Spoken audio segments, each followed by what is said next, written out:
The phone that call பேக்கோட part 7 video தான் இது.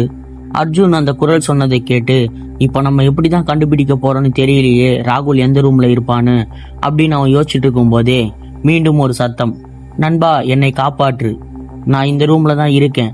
ஆனா இங்கதான் அர்ஜுனுக்கு ஒரு பெரிய அதிர்ச்சி காத்திருந்தது. அது என்னன்னா, அந்த சத்தம் இப்போ எல்லா ரூம்ல இருந்தும் கேட்குது. இதை கேட்டு அர்ஜுன் ரொம்பவே குழப்பம் அடைகின்றான்.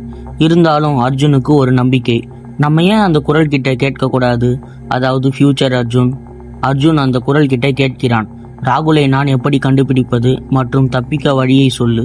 அந்த குரல், அர்ஜுன், நான் அவசரப்பட்டு அந்த கதவை திறந்ததால் தான் என்னால் ராகுலை காப்பாற்ற முடியவில்லை.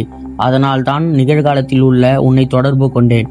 அதற்கு அர்ஜுன், இப்போ நான் என்னதான் செய்வது, இதற்கு தீர்வே இல்லையா, என் நண்பன் ராகுலை இப்போ நான் எப்படி தான் காப்பாற்றுவது.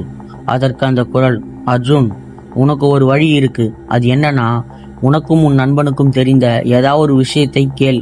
அதற்கு சரியான பதில் உண்மையான ராகுலுக்கு மட்டும்தான் தெரியும். இதை வைத்து நீ அவனை கண்டுபிடித்து விடலாம்.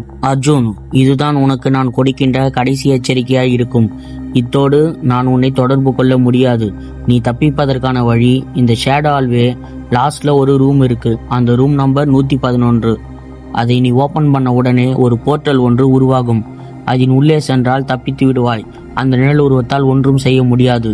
Good luck Arjun. அழைப்பும் துண்டிக்கப்பட்டது. இதுவரை அர்ஜுனுக்கு உறுதுணையாக இருந்தது அந்த குரல் மட்டும்தான், அதாவது ஃபியூச்சர் அர்ஜுன். இத்தோடு அந்த குரலின் எச்சரிக்கையும் இருக்காது.